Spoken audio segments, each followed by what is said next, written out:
media I love is how it can provoke thoughts and comment on the world with a level of sincerity that can be hard to find. It generates discussion and sometimes forces you to face some ugly truths and teaches you a thing or two.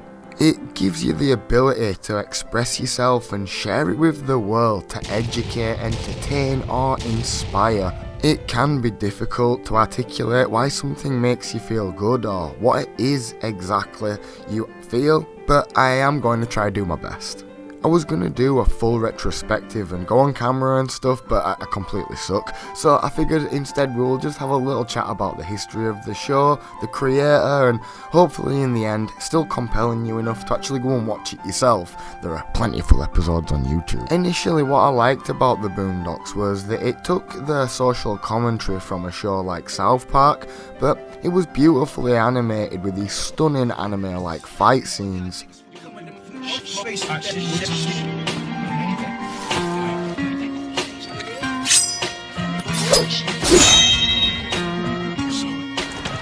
That night, I dreamt of a blind swordsman. Poisonous paragraph, smash your phonograph in half and read the inspector deck on the warpath. First class, leaving mics with a cast, causing ruckus like the aftermath when guns blast. Run fast, here comes the verbal assaulter. Rhymes running wild like a child of the walker. I score from the inner slums abroad. He knows my every move, yet he cannot see.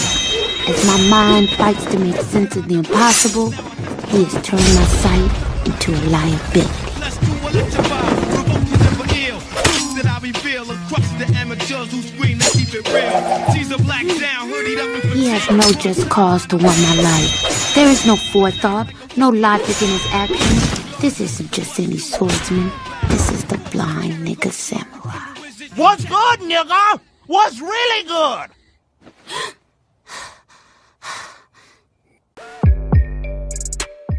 The music they used in the show is top tier, and they have had a whole heap of artists make songs for it.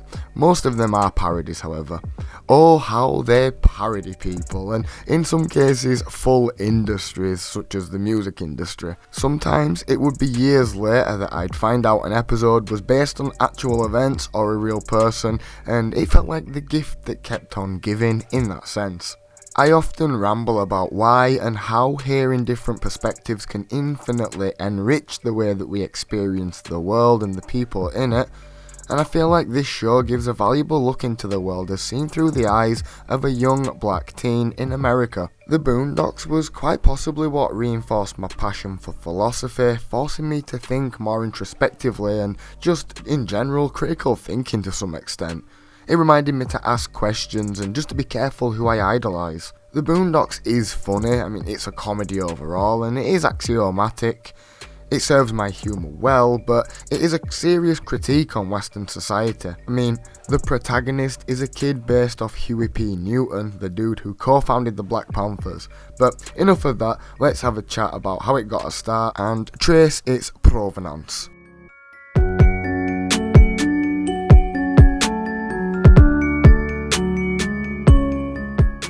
The show has actually had quite a long history, but just not always as a TV show. Originally, it was a daily syndicated comic strip written and drawn by Aaron McGruder.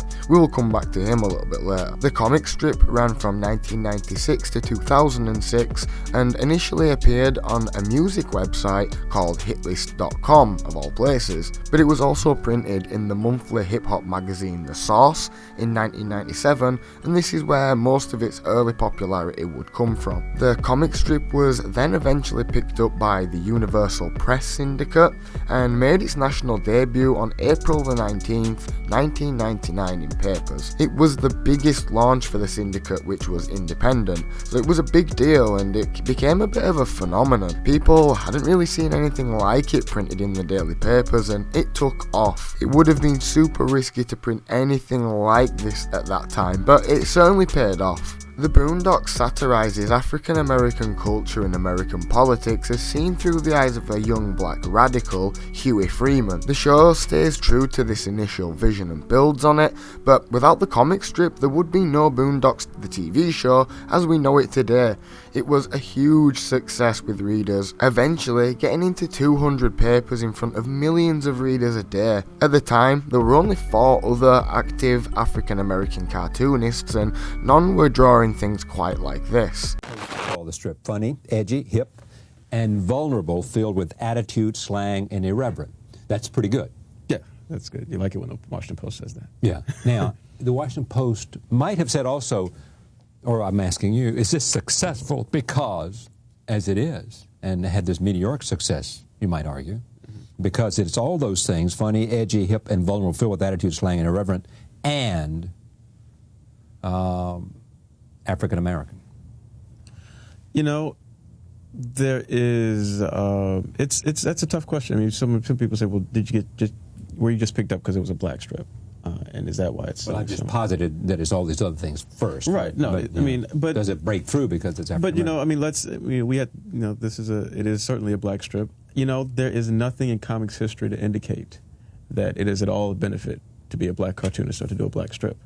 Those cartoonists that I mentioned, again, Rob Armstrong is the biggest in distribution. He's in over 300 papers. He's been doing it for over 10 years. And you want to compare that to the Peanuts or Calvin Hobbes, which are each in 2,200 papers. So there has been no hugely successful black strip in the over 100-year history of the medium. So in that sense, the argument would be, you know, no, it's probably successful in spite of it being a black strip. However, I must say, the timing of when the strip was launched, which was the beginning of 1999, was a big time for hip-hop. Right. In terms of its mainstreaming of hip-hop, and Lauryn Hill winning all these Grammys. And so it may have been sold at a really good time, and hip-hop culture is very popular now, and that certainly may have contributed to its success. At just age 25, McGruder was thrusted into stardom, with radio stations across the nation wanting to get an interview. The strip stirred up a lot of controversy.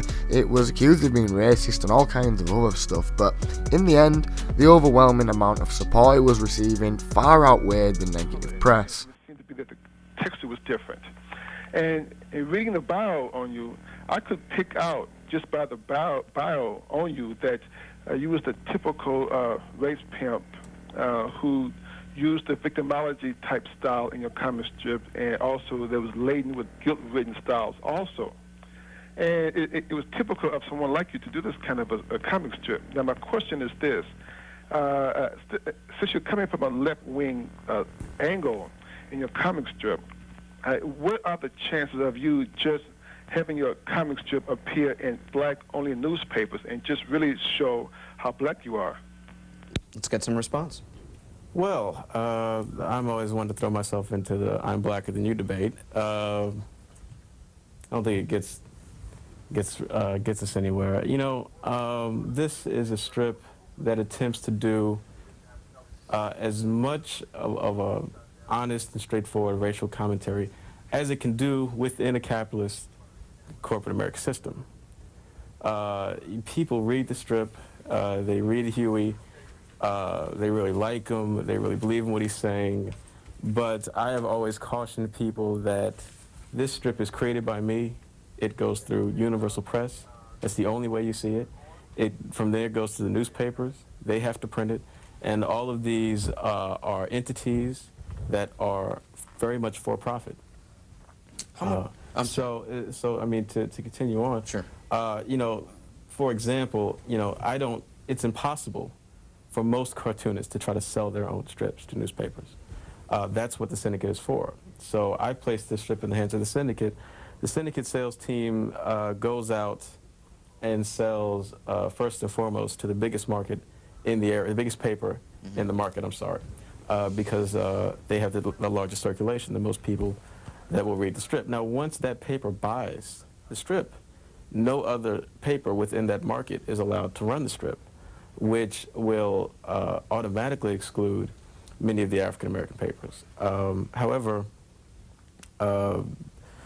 you know, I still find that my strip reaches its audience. Its audience is black people. It was written for them. And it was written for them because black people have traditionally been at the forefront of the world's popular culture. So if you do something that is from the heart and for black people, then everybody else in the world will gradually follow along and also get into that art as they've done with, you know, hip-hop, rock and roll, jazz, what have you. So you know, on the one hand, yeah, I do think, you know, I'm sort of in this situation where, yeah, this strip is generally going to be out of the reach for me, the African-American papers. On the other hand, it is reaching its audience, and that is the goal as the creator, to reach your target audience. Now, as he was saying a lot of words in the beginning there about, I missed them, but race pimp and what have you. You know, I think that the strip is a very honest and sincere representation, with some exaggeration for humor, but a very honest and sincere representation of black people dealing with black people and black people dealing with white people. There is not a huge sense of victimization in this strip. I think Riley Huey, I'm sorry, is a very self-confident, self-assured, and dynamic character. Jasmine is, you know, very confused about her identity, as many African Americans across the board are. The fact that, you know, these issues are dealt with frankly would lead some people to think that, oh, Aaron is, you know, using race for profit, or using, you know, playing off stereotypes for profit. But I really think that if you examine the strip without, you know, I don't know if this was a neoconservative black fellow, I'm not sure, but I think if you examine the strip honestly and frankly, and sort of without the political slants which are so easy to project upon it, you'll see it for what it is. But then again, maybe you won't, you know. 1999 was a weird time for the world, certainly a simpler time before the internet took hold and even before smartphones blew up properly. Comic strips were still common and very influential. It was a cutthroat business basically run by a select few syndicates who kept the industry locked down. The freedom that we have today on the internet is something we take for granted, but once upon a time this kind of connectivity and decentralization would have been unthinkable. Towards the end of the comic strip days of Boondocks, McGruder had already started pitching it to several different people and production companies for either an animated series, the continuation of a comic strip, or even a movie. But as we know today, the animated series took the crown and piqued the interest of potential backers. This is when McGruder met the film producer / director Reginald Hudlin. McGruder and Hudlin actually created a Boondocks pilot for the Fox network, but found it incredibly difficult making the series acceptable for network television. Hudlin left the project after the Fox deal fell through, but luckily, in a great turn of events, McGruder landed a deal with Mike Lazo, president of Adult Swim and executive producer for Aqua Teen Hunger Force and Space Ghost Coast to Coast, two of the most insanely outlandish and imaginative adult cartoons to grace our screens. Mike Lazo then ordered a 15-episode season and told McGruder to just tell stories, and I honestly think the result is astonishing. This was obviously a huge turn of events and a wicked move by Mike. The show aired in 2005 and has currently run for 4 seasons. The series ended on June the 23rd, 2014 with a total of 55 episodes over the course of the show's 4 seasons, the last of which was produced without any involvement from McGruder. It is actually set to make a comeback in 2022, but maybe we'll talk about that another day. Leave it in the comments. The show is based mainly about the life of the Freemans settling into the fictional peaceful suburb of Woodcrest. Being the only fully ethnic family there, it gives an immediate dynamic to the family's situation, and this theme remains prevalent throughout the show. Those who haven't seen it, what's this about? The strip is essentially a racial, social, political satire. It's about a handful of African American kids who are transplanted to the all-white suburbs, and they have to deal with their surroundings and deal with each other, and it plays out as an exploration of the American racial dynamic, both interracial and intraracial. And you have these different age groups, these different political philosophies of the characters and different perspectives all sort of clashing and bumping into each other. And that's the best way to wrap it up. The family consists of Grandad, voiced by the late John Witherspoon. I actually best know him for his role in the film Friday, and I was obsessed with that as a teenager. He's a very gifted performer who is sadly no longer with us. And grandsons, Huey and Riley, who are voiced by the insanely talented Regina King. We mainly see things from Huey's perspective, but the show explores and develops many different storylines, with a whole bunch of side characters like Uncle Ruckus, no relation, and Tom the lawyer who lives over the road.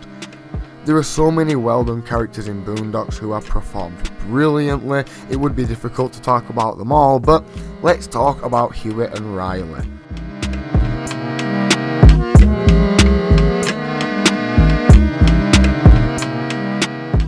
The main source of conflict in most episodes stem from the grandkids Huey and Riley. A lot of this is caused by the massive culture shock that they are now facing after moving house and consequently being thrown into a society that up until now they were only able to observe from the outside looking in. Huey represents a black revolutionary and is extremely dedicated to the cause. He is, in many ways, what teenagers are becoming in a world that doesn't seem to care about them, feeling isolated, discriminated against and disillusioned. Huey in particular is the young man who is blessed with intellect and aptitude well beyond his years, only for it to be a curse. He is only more painfully aware of his place in the world and what that really means. It only grants him the freedom to understand the many ways in which he has no freedom, and he hates it.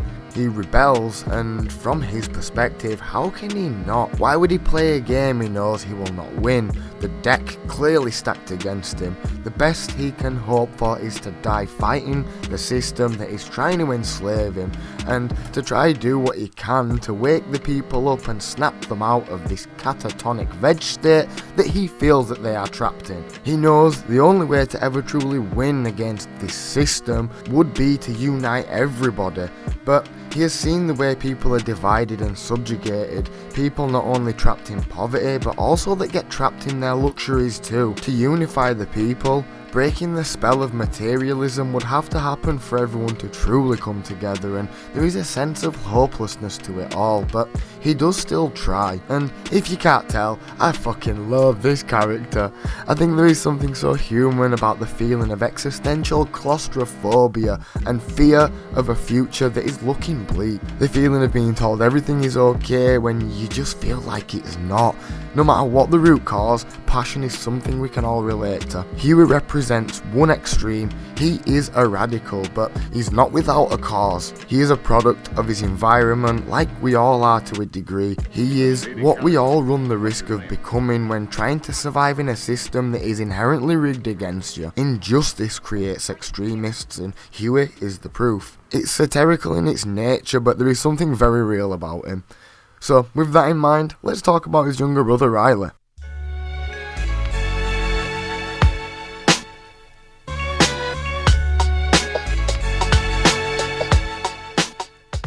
The younger brother out of the two, Riley, is different in about every way. Whereas Huey is righteous, driven and motivated by morality, Riley is portrayed to be entirely vapid and self-serving. It's unclear if Riley stands for anything other than what his favourite rapper would tell him to stand for. He's a racial stereotype in his essence, and McGruder has caught some flack for that concept alone, but I think he's a good example of how you can use stereotypes as a vessel for criticism, and it doesn't have to be offensive. The creator of the show, Aaron McGruder, has some interesting words to say on the matter back in 1999, talking about the comic strip, but the same applies here. Detroit, Michigan.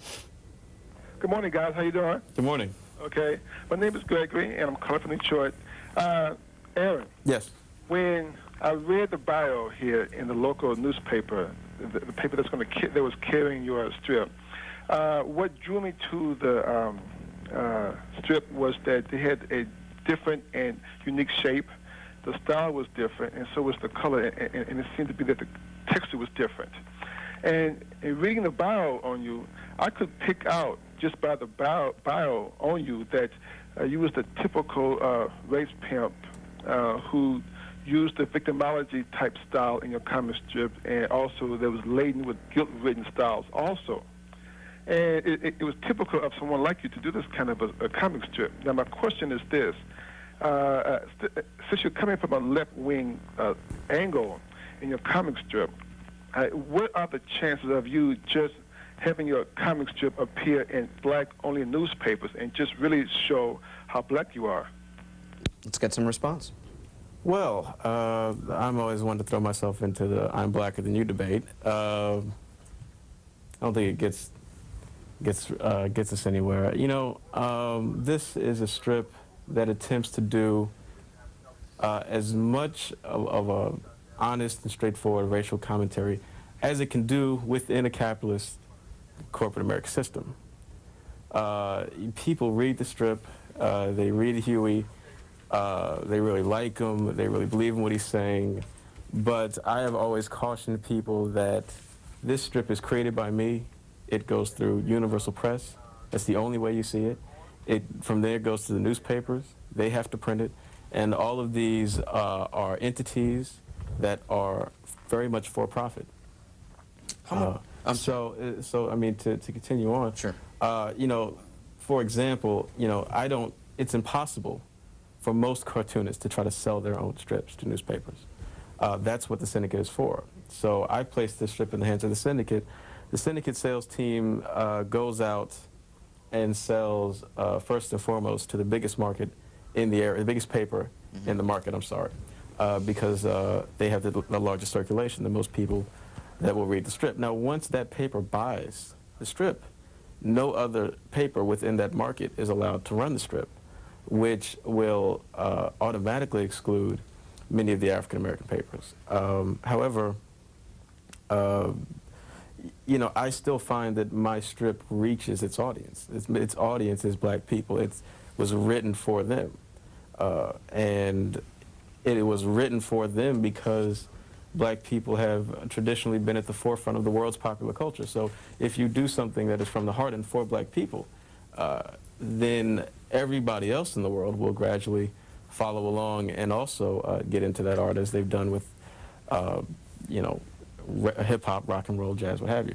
So you know, on the one hand, yeah, I do think, you know, I'm sort of in this situation where, yeah, this strip is generally going to be out of the reach for me, the African-American papers. On the other hand, it is reaching its audience, and that is the goal as the creator, to reach your target audience. Now, as he was saying a lot of words in the beginning there about, I missed them, but race pimp and what have you.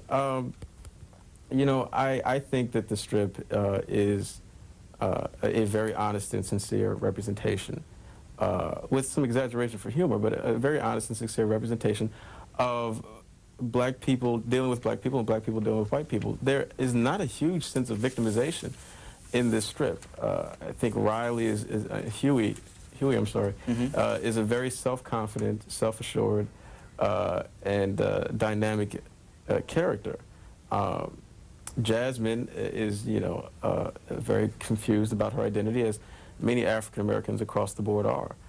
The fact that, you know, these issues are dealt with frankly would lead some people to think that, oh, Aaron is, you know, using race for profit, or using, you know, playing off stereotypes for profit. But I really think that if you examine the strip without, you know, I don't know if this was a neoconservative black fellow, I'm not sure, but I think if you examine the strip honestly and frankly, and sort of without the political slants which are so easy to project upon it, you'll see it for what it is. But then again, maybe you won't, you know.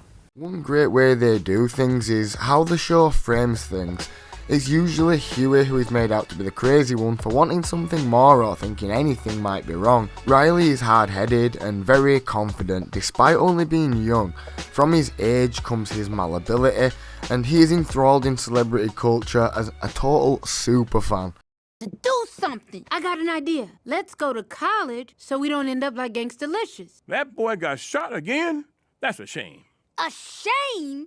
Granddad, a nigga stepping on your sneakers is a shame. This is a catastrophe. It's catastrophic. Can I go to the hospital and visit Gangstalicious? Boy, are you stupid? I don't think so. The artists that he follows are usually made out to be pretty objectively terrible people who promote awful messages. Most of them are fictional representations and amalgamations of real artists, and Riley's whole character is satirising contemporary black popular culture, and him being enamoured with hip hop music that glorifies crime is a part of that. Music plays a big part in the show, evident in the talent that they got to create some of it. It's sometimes used for comedic effect, but always used as a way to talk about the industry and the trappings of fame. Music, in my opinion, is a powerful medium that can influence people, and it's seen in the way that it affects Riley and his behaviour.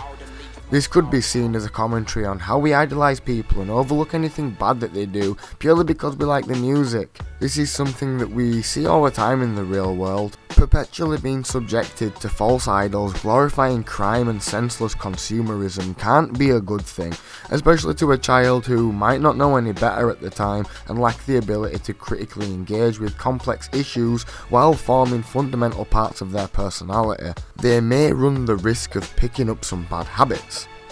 Both original characters created by Aaron McGruder, and I feel it's useful to know a little bit about him to understand some of the subtext in the show. So, who actually is Aaron McGruder?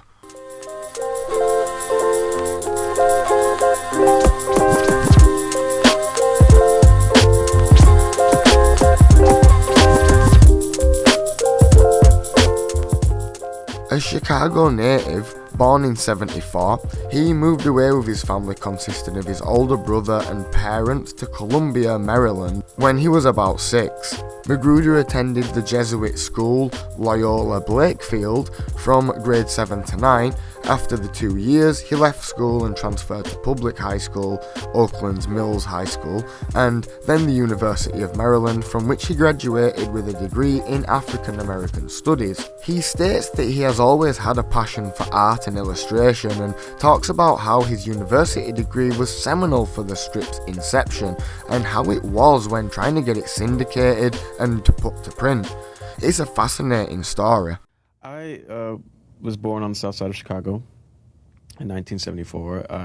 I lived there for a few months. My father was in the Air Force, and so we moved to Champaign-Urbana after a couple of years, and was after that to Louisville, Kentucky for a couple of years, and then in 1980 we moved to Columbia, Maryland, which is where I still live to this day. And I still live with your parents? I still live with my parents. I have not had the time or the money until very recently to move out, and now I have the money but not the time. Right. And so when did this sort of desire to draw?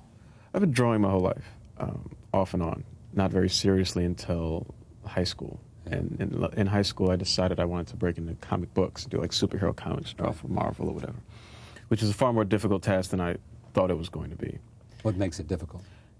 It really is demanding in terms of not only, again, your productivity, but your actual artistic skill has to be much better than most people perceive. A comic book art is probably the most difficult thing to do in terms of illustration. You're literally drawing out a movie. You get a script, it can be anything, and you have to be able to draw it quickly. So I was sort of mediocre at that, but not good enough to land a job like I wanted to. And I was in school at the time at the University of Maryland, and sort of meandering through classes. And the only thing I was taking was Afro-American Studies classes because I wanted to be an artist and I didn't even plan on graduating. But I was on scholarship. I took a year off to pursue my illustration, and then they said, look, you had to come back or else we're going to take all your money away.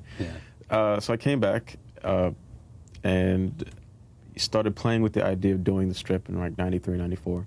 At the same time, when I started realizing that since I'd taken so many Afro-American Studies classes, I might as well declare that to be the major. And the two just meshed together. And I found the classes and the coursework did lay a good foundation to do what eventually would become the strip.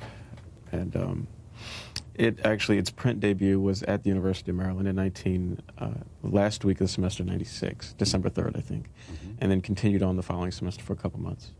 And then, did somebody see it, or what happened? Oh, it was... or were you sending it off to everybody you could possibly find? That happened afterwards. After the 2-month or so run in the newspaper at the University of Maryland, I had enough to go through the process of submitting to half a dozen or so syndicates which control the newspaper markets, the funny pages.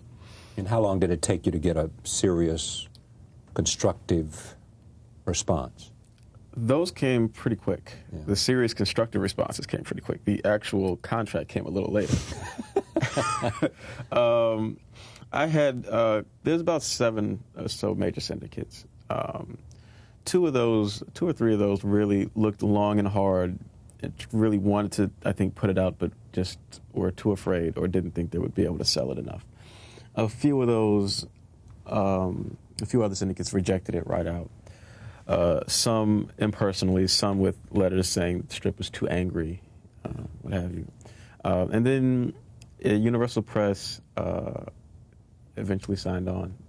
I actually met one of their vice presidents by accident in Chicago at the NABJ convention, and sat down with her as soon as I saw her little name tag, Universal Press. I assume that's National Association of Black Journalists? Yes, the NABJ. I was there literally just to try to find some support. I was going to sort of talk to black editors who worked at major papers so that if I had to self-syndicate, which I was planning on doing, that they would be there and they would push for the strip from within, right.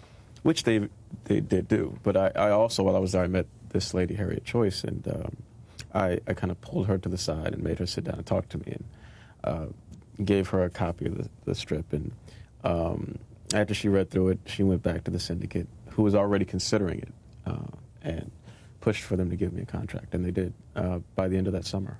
And so you're off and running then? Pretty much. I mean, it's not a fast business. There was, I got that contract fall of 1997. But a lot of legal points had to be worked out. There was a lot of development that had to go. And I hadn't even graduated from school yet. But that's less than 2 years ago, and already you've got these big stories about you. Yeah. And you've got how many movies? How many movies? No, what movies? They're coming. They're coming. How many newspapers? 195. So that's pretty much roughly an accurate figure that I had. Yeah, the problem is that I don't really know the exact number because the foreign sales come in at a delay. Yeah. So I've heard rumors of Hong Kong. He was propelled into the spotlight at age 24 when his comic strip was picked up for syndication and was a smash hit. But it's clear even from the young age of 24, he comes across as incredibly wise and truly ahead of his time. I will leave all the sources linked in the description if you would like to watch the interviews. They are really cool and I recommend. But to wrap this up, I just wanted to come and have a little random chat about the show. I've recently watched it again and I've heard it's coming back again soon, so I'm pretty hyped. I might do a full retrospective one time, or like do like a longer version of this video possibly. I don't know, let me know possibly, in the stream. We do live stream every day. I'm like on Twitch quite a bit. You could totally come and join us there. But no, honestly, if you've enjoyed this little episode, please do let me know. It truly does help me in just kind of knowing what to do next, basically. As you can see, we do quite a lot, but once I find something that people are actually resonating with and kind of like, I'll continue doing that particular thing. But thank you everybody for watching. I really do hope you've had a wonderful Christmas and a great new year. I'm not sure when this will come out. It might come out in like March, but hopefully not, because this is getting recorded in January. Either way, man, take care. Thank you for joining us. I really do appreciate you spending some time with me over here in this video, and also making it to the end where I ramble for a bit. You see, if you watch all the way to the end, you get to come and join in on a ramble, or you could like join in on a live stream. We do this for hours every single day, and you can talk back to me. It's way more fun. Peace out. Take care of yourself. Shout out to Boondocks. Shout out to Aaron McGruder, who is an absolute genius. I find his interviews absolutely enthralling and captivating. I highly recommend. He's a very wise and intelligent character who was subjugated to an intense sort of lifestyle at a very young age and seemingly handled it quite well, and I think that speaks volume about his character. But thank you everybody, take care. I will see you again soon, hopefully. Bye.